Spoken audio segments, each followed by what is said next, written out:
Some things continue after the hand that set them moving has withdrawn. The center no longer answers.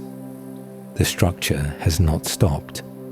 What set them moving is not the same as what keeps them in motion. The archive holds the interval, not the cause. What the cause left in motion.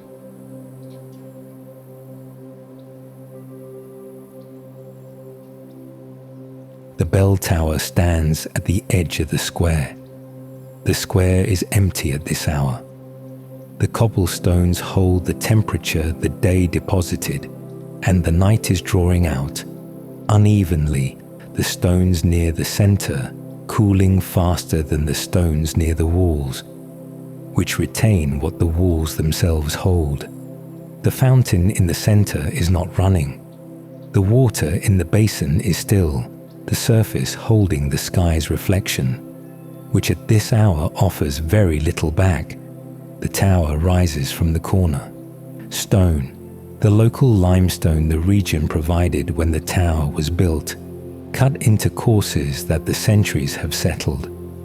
The mortar between the courses has hardened beyond the hardness it had when it was laid. The stones above have compressed it. The seasons have cycled their expansion and contraction through it.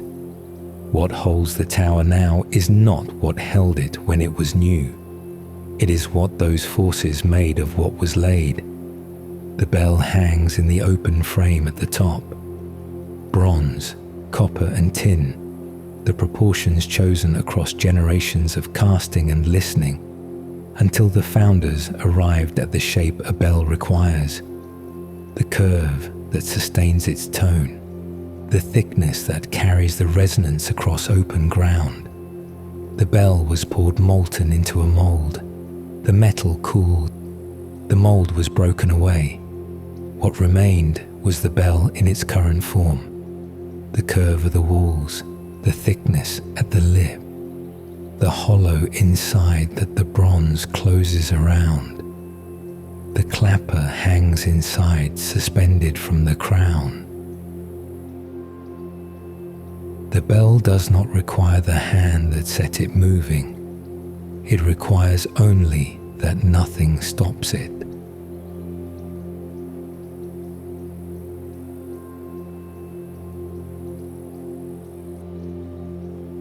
The clapper strikes the inner wall. For a moment, the bronze is no longer at rest. The place of contact tightens, then releases. The movement passes through the curve of the bell, outward, toward the lip, toward the air beyond. What enters the air is not the strike. It is what the bronze has done with the strike, translated, shaped, carried by the metal's own form into a sound the metal alone determines. The bell does not produce one frequency. It releases several at once. The lowest tone leaves first and remains longest. Above it, thinner tones rise and fall away sooner. Each one belongs to the bell's curve, its thickness, its alloy, the hollow the casting left inside the bronze. No other bell leaves the air in exactly this arrangement. The bell is sounding at this moment in all of these tones simultaneously. Each tone decays at its own rate. The higher ones lose themselves to the air and to the body of the metal more quickly than the lower ones. The highest are gone in seconds, taken into the air molecules, taken into the surfaces of the square, redistributed into whatever received them. The lowest persists, at some distance from the tower. After the higher tones have fallen below what the ear can receive, only the lowest remains, still traveling outward, still arriving at surfaces, still moving the air. The air does not require an ear to carry the sound. The sound does not require a receiver to exist. Breath enters, breath leaves. Between breaths, the air holds its density.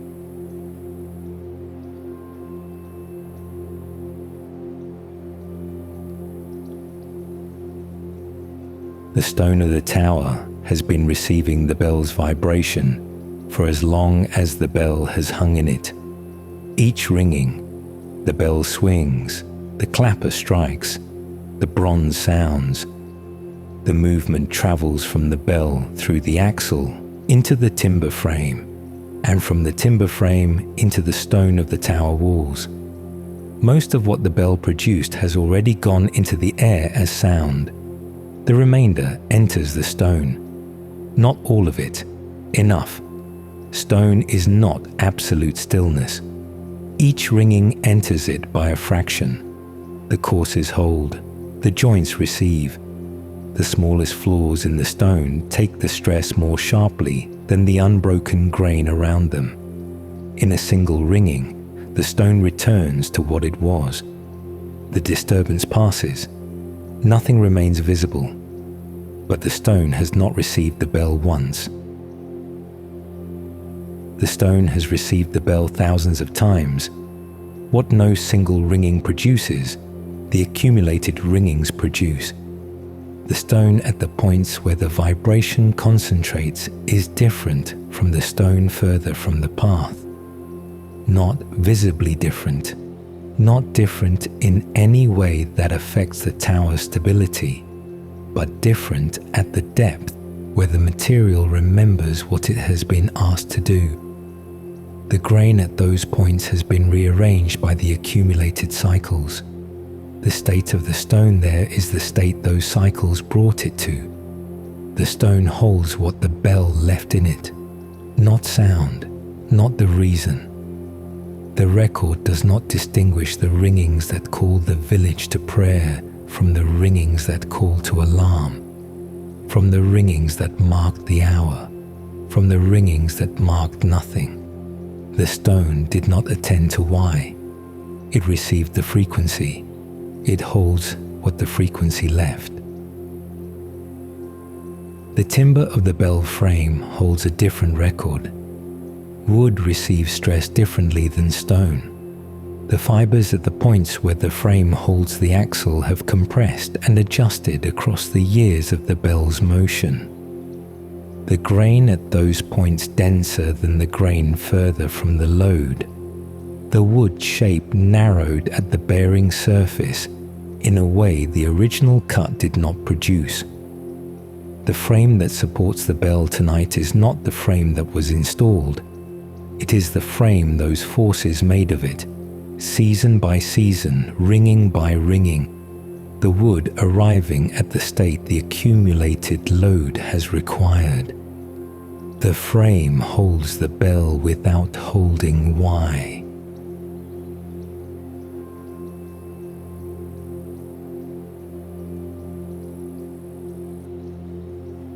The sound that left the bell is in the square. Not all of it. The higher tones decayed in the air between the tower and the far side. What is in the square now is the lower end of what the bell released.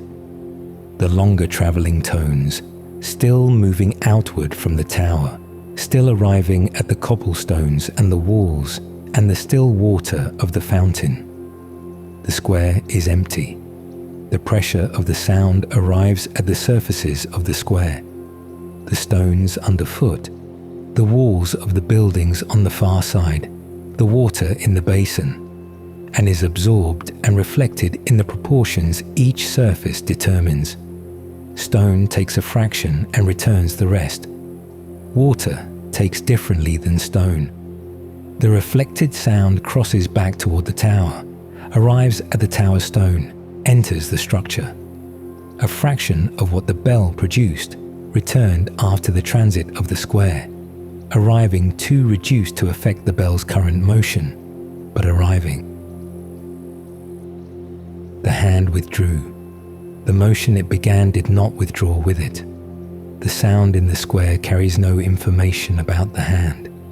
It carries only what the bronze produced, moving at the rate the air allows, decaying at the rate the air and the surfaces require, arriving at whatever surfaces lie in its path without attending to whether those surfaces were meant as receivers.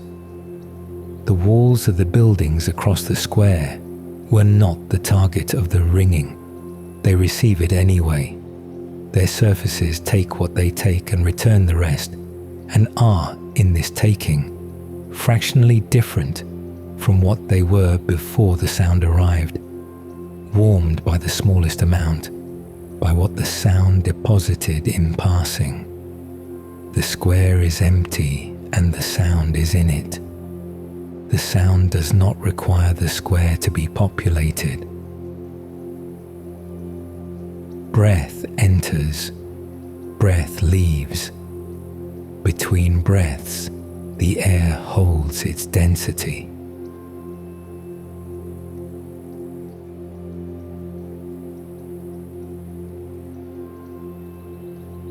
The rope hangs still in the ringing room below.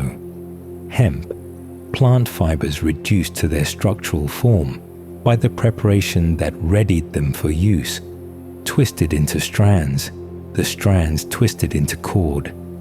The rope has been pulled many thousands of times.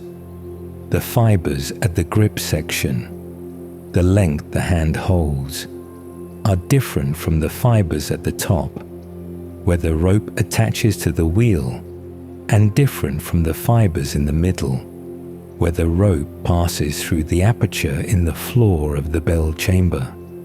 At each of these locations, the rope holds the history of what it has done. The grip section is smoother than it was when the rope was new. The fibers at the surface of the grip have been worn by the friction of the hand. The outermost fibers reduced to a finish that the manufacturer did not produce, present only because the accumulated pulls required it. The aperture section carries a wear pattern on the side that touches the aperture edge. The fibers there reduced further than the fibers on the opposite side, the asymmetry mapping the angle at which the rope was typically pulled.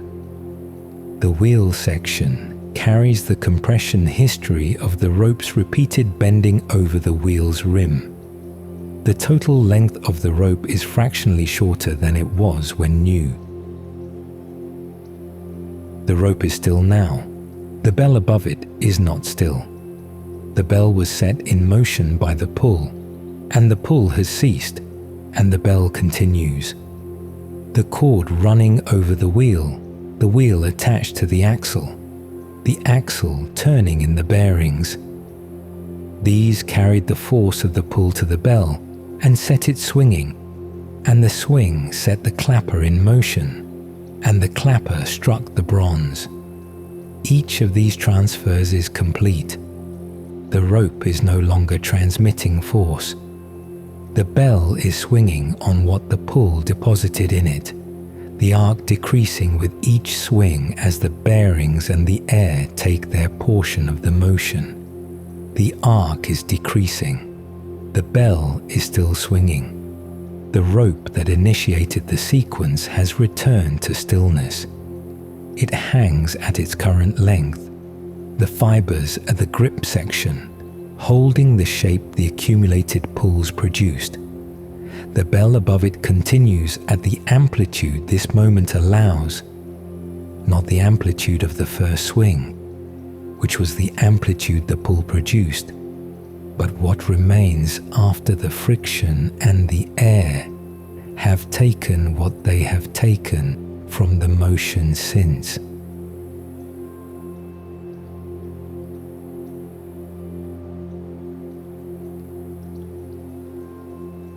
The vibration in the bronze is still present, reduced from the amplitude at the moment of impact. The bronze has given what it has given to the air and to itself, but present. The metal at the surface of the bell is still moving and returning, still releasing pressure into the air, still producing the tones the bell's shape and alloy determine. The lowest is still there. The higher ones are gone.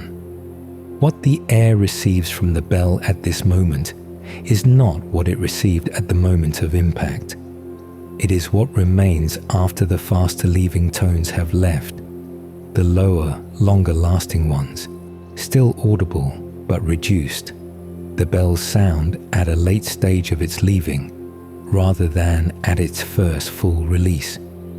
The square receives now not the ringing, but what the ringing has become. The same bronze, the same air, but at the amplitude this moment in the decay has brought it to. There is nothing in the bronze that carries the reason the bell was rung. The metal holds only what is left in it, the current motion, the rate at which the motion is leaving, the tones the shape and alloy determine. These set what the bell does next. They do not require the hand that set the motion in place. The motion will decay below what the ear can receive, not because the bell decides to stop, because what the motion carries is finite, and the leaving continues until what is left falls below what surfaces can register. This will happen at the rate it happens, not faster because the hand is gone, not slower because the hand has withdrawn.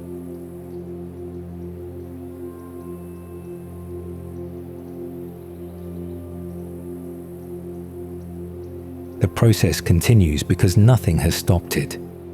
Bronze holds vibration, stone holds stress, hemp holds wear, air holds pressure.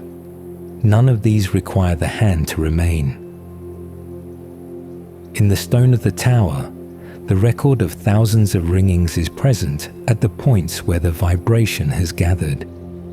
The record does not distinguish ceremony from alarm, habit from accident. The stone received the frequency and the amplitude. It holds what those left. In the rope, the compression of the accumulated pulls is present in the fibers. The smooth grip, the slight reduction in diameter at the hold point, the asymmetric wear at the aperture. The rope holds the shape the pulling required. In the air of the square, the sound the current ringing produced is still traveling, outward from the tower, past the fountain, reaching the far walls, being taken and returned, continuing past the square into the streets beyond, decaying as it travels, arriving at surfaces further and further from the source, at amplitudes further below what the bell first produced. The square is empty. The materials continue at the rate their own properties require. They do not register the hand's absence. They do not register the empty square. The bell is still ringing. The lowest tone is in the bronze, leaving at the rate bronze allows. The stone holds its record. The rope hangs still in the chamber below. The fibers at the grip section holding the shape the accumulated hands produced. The pressure is in the square and past the square, moving outward at the speed the air allows, arriving at every surface in its path. The hand is gone. The motion it began has not yet finished leaving.